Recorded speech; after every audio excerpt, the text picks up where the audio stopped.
sa mga kapwa ko barbero, ganito ang tamang gawin kung paano magkukulay ng buhok na hindi didikit sa anit o hindi magkakamantsa sa anit ng customer.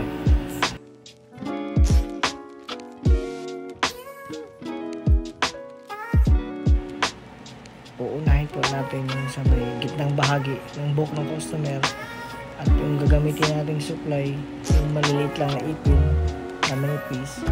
Tapos wag natin masyadong idiin yung supply para hindi naman direkta na agad sa anit. Lalagyan naman natin agad yung pangalawa, yung sa may top buhok ng customer. Same lang sa may gilid na wag masyadong idiin. Unti-unti lang din natin ang sa mabuo yung sa taas.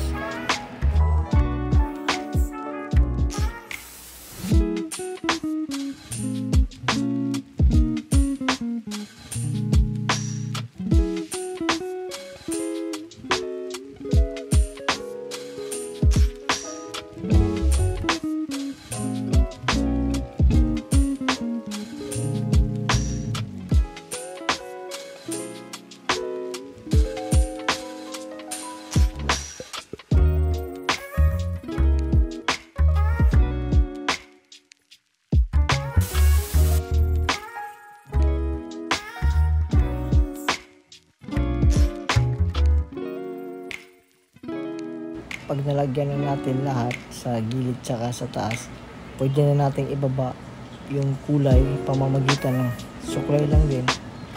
Pababa lang natin unti-unti siya, huwag na siyang idiin kasi may minuto to yung hinahabol dyan. Yan, babalik na rin naman natin yung suklay.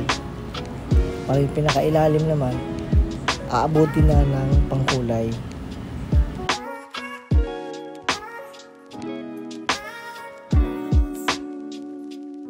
Kuha lang din tayo ng konting amount sa mismong kulay na pinangkulay natin sa buhok ng customer, kasi yan lang din yung nakakatanggal sa mancha ng anit ng ating customer sa ginamit nating pangkulay. So kulay lang din ang nakakatanggal sa kulay. Ito na po pala ang resulta ng ating pagkukulay. Wala po siya gaanong mancha, at kung titignan natin, okay naman yung pagkakulay, hindi siya kalat. Kung nakaabot ka hanggang dito sa video na to, maraming salamat sa panonood.